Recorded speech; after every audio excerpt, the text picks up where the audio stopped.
Hello everyone. तो class 10 की सबसे इंपॉर्टेंट थ्योरम जिसका नाम होता है बेसिक प्रोपोर्शनैलिटी थ्योरम या शॉर्ट फॉर्म में बोल देते हैं बीपीटी, या जिस मैथमेटिशियन ने इसको बनाया था उसके नाम पे इसको बोल देते हैं थेल्स थ्योरम। ठीक है, आज से 25-30 साल पहले जब हम भी कभी 10th में थे तब भी आती थी, अब भी आती है।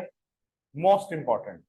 ठीक है, थ्योरम नहीं आएगी तो डायरेक्ट क्या इसके बेस पे क्वेश्चन भी आएगा एग्जाम में, तो हर एंगल से ये इंपॉर्टेंट ही है। तो जब भी आएगा ना एग्जाम में तो यूं आएगा, state and prove Thales theorem, state and prove basic proportionality theorem. तो स्टेट का मतलब वो क्या चाहता है, इसकी स्टेटमेंट भी दो आप। तो स्टेटमेंट क्या है? If a line is drawn parallel to one side of a triangle intersecting other two sides, जैसे डी बीसी के पैरेलल ड्रॉ किया, ये चीज गिवन है। अदर टू साइड्स इंटरसेक्ट हो रही है, एक तो डी पे और एक ई पे, तो वो other two side same ratio में डिवाइड होगी। इस बात का मतलब क्या है? इस बात का मतलब ये है कि हमें प्रूव करना है, हमें क्या प्रूव करना है बेटा? AD by DB is equal to AE by AC। ठीक है, AD by DB is equal to AE by AC prove करना है। तो ये आज हमारा पर्पस है कि हम इसको प्रूव करें। ठीक है जी, तो आइए स्टार्ट करते हैं। ये स्टेटमेंट नोट कर लेना, जो वीडियो भी देख रहे होंगे स्टेटमेंट नोट कर लेना, और ये प्रूव वाला पॉइंट भी नोट कर लेना। रेशियो इक्वल प्रूव करनी है ये, क्योंकि मैं रब कर रहा हूँ स्पेस की कमी की देखते हुए, ये मैंने सब रब कर दिया। ठीक है, ताकि हम यहीं पे डायग्राम हमारे सामने रहे और उसके अकॉर्डिंग हम इस क्वेश्चन को कर पाए। ठीक है जी, स्टार्ट करें। तो पहले एक छोटी छोटी कुछ कंस्ट्रक्शंस करनी पड़ेंगी। हाँ जी, तो पहली इस थ्योरम को करने के लिए ऐसे डायग्राम तो बना लेना आप। बताओ पहली कंस्ट्रक्शन क्या करें? Draw DM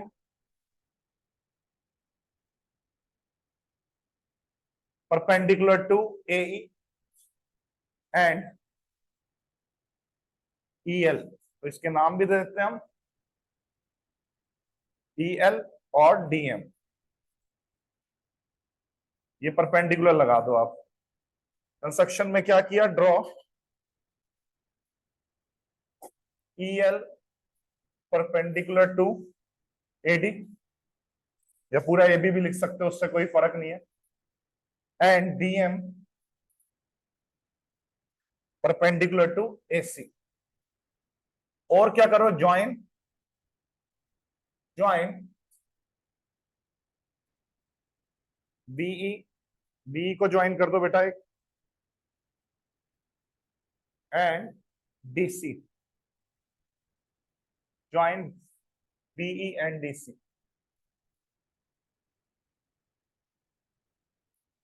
BE and DC। ठीक है, ये कंस्ट्रक्शन है। गिवन क्या लिख के आओगे? गिवन में लिख के आओगे एक ट्रायंगल है ABC जिसमें D पैरेलल टू BC खींचा गया। टू प्रूव में क्या लिख के आओगे? हमें प्रूव क्या करना है बेटा? AD by DB is equal to AE by EC। ये हमारा आज का पर्पस है। कंस्ट्रक्शन क्या करनी है? Draw DM perpendicular to AC and EL perpendicular to EB, join BE and join CD। तो सबसे पहला स्टेप प्रूव करते हैं, आइए। Area of triangle ADE। अगर मैं ADE के एरिया की बात करूं तो हाफ बेस इंटू हाइट कह सकता हूं। एक बार बेस ले लो बेटा AE, तो हाफ AE। तो अल्टीट्यूड कौन है उसके लिए? DM। बहुत बढ़िया। या फिर कोई बच्चा कहता है नहीं नहीं सर, आप बेस लीजिए ना AD, half AD into EL।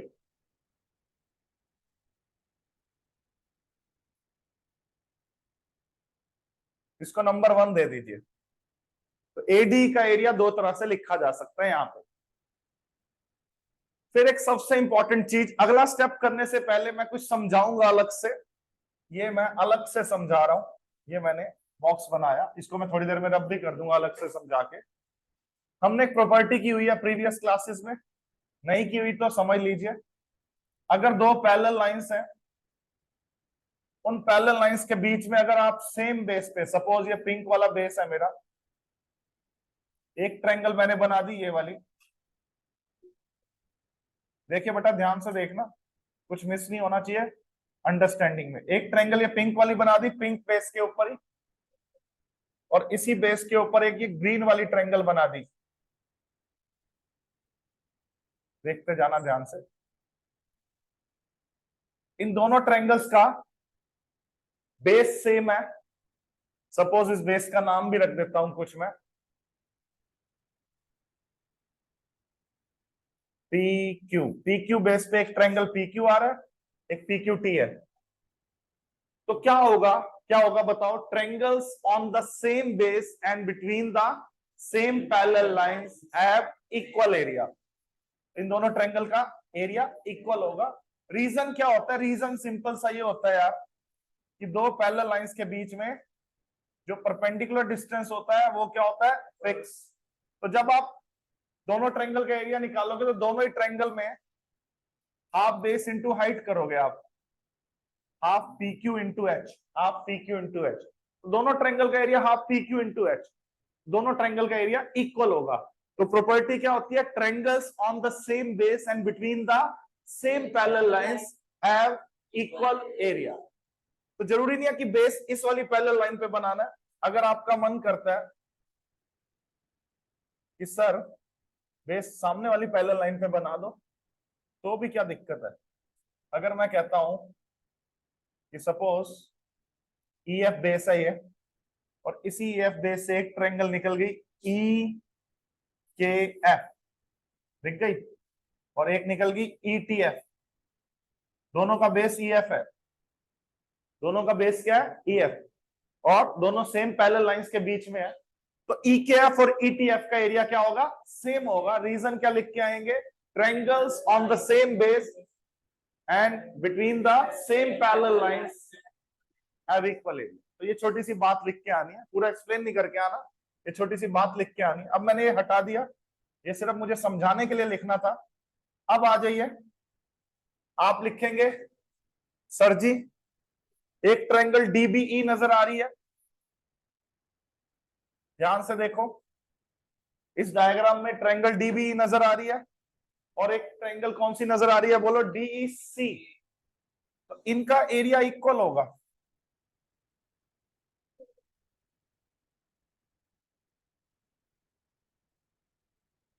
बताओ इनका एरिया क्यों इक्वल होगा, वही triangles on the same base and between the same, ये दो ट्रायंगल का एरिया इक्वल होगा। रीजन क्या लिख के आएंगे, वही जो सिखाया, triangles on the same base and between same parallel lines have same area. ये पूरा लिख के आओगे आप, पॉइंट नंबर 2, ठीक है। अब फ्रॉम 1 एंड 2, फ्रॉम 1 एंड 2 बड़े ध्यान से देखना मेरी बात। 1 एंड 2 पे आप मुझे ये बताओ, क्या area of triangle ADE equal है एडीई के? यस, मैंने सेम ही तो ट्रायंगल का एरिया लिखा है दोनों तरफ, मैंने दोनों तरफ सेम ही तो एरिया लिखा है। उधर भी एरिया ऑफ ट्रायंगल एडी लिखा है, उधर भी एरिया ऑफ ट्रायंगल एडी लिखा है। और क्या मैं इनको अगर इक्वल चीजों से डिवाइड कर दूं तो भी तो इक्वल का साइन हटेगा या नहीं हटेगा? नहीं हटेगा। अगर बीच में इक्वल का साइन है, दोनों को सपोज मैं 4 से डिवाइड कर दूं दोनों तरफ, तब भी इक्वल का साइन थोड़ा ना चेंज होगा। मैं दोनों तरफ सेम चीज से डिवाइड करता हूं, वो सेम चीज सेम एरिया वाली चीज से डिवाइड करता हूं। पॉइंट नंबर 2 से मुझे पता है डीबीई का एरिया डीसी के एरिया के इक्वल है, तो क्यों ना मैं साथ साथ क्या करूं, इधर तो एरिया ऑफ ट्रायंगल डीबी से डिवाइड कर दो, और उधर मैं उधर किससे डिवाइड कर दूं बोलो, किससे डिवाइड कर दूं, DCE।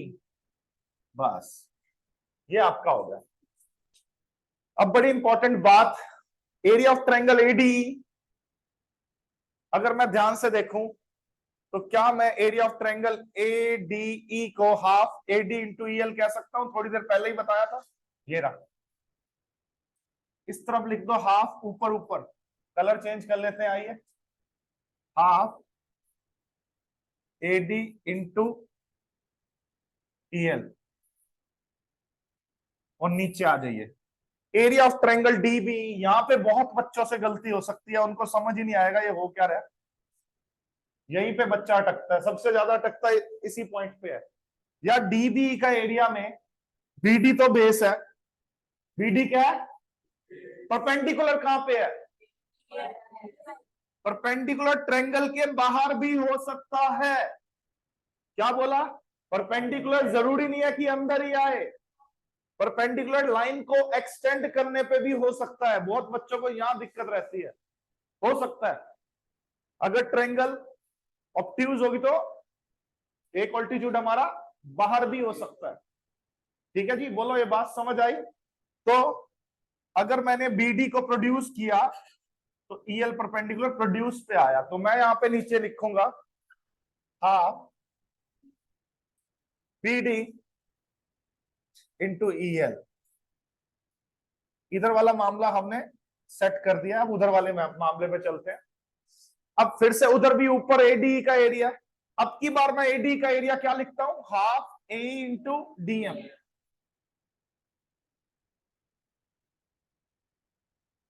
और नीचे नीचे बताओ DCE का एरिया आ जाओ। DCE देखो ट्रायंगल, सब बच्चे DCE ट्रायंगल देखेंगे, ये वाली दिख रही है उनको, जिसमें बेस क्या है बेटा, EC, half EC into altitude बाहर भी आ सकता है, तो आया हुआ ये DM, एक्सटेंड करने पे भी आ गया। अब बस चीजों को कट करने का खेल है, देखो चीजों को कट करते हैं, हाफ से हाफ, EL से EL कट, तो इधर क्या रह गया बेटा, इधर रह गया AD बाय BD, उधर भी हाफ से हाफ कट, DM से DM कट, उधर क्या रह गया, A बाय EC। तो हमारा प्रूव हो गया, क्या प्रूव हो गया, इधर लिख रहा हूं मैं, AD by BD is equal to AE by EC। यही थेल्स थ्योरम है, यही BPT है, हेंस प्रूव्ड। क्या हो गया बेटा, हेंस प्रूव्ड। तो ये मैंने आपकी इजीनेस के लिए रिकॉर्ड भी कर दिया, आपको बहुत काम आएगी ये चीज।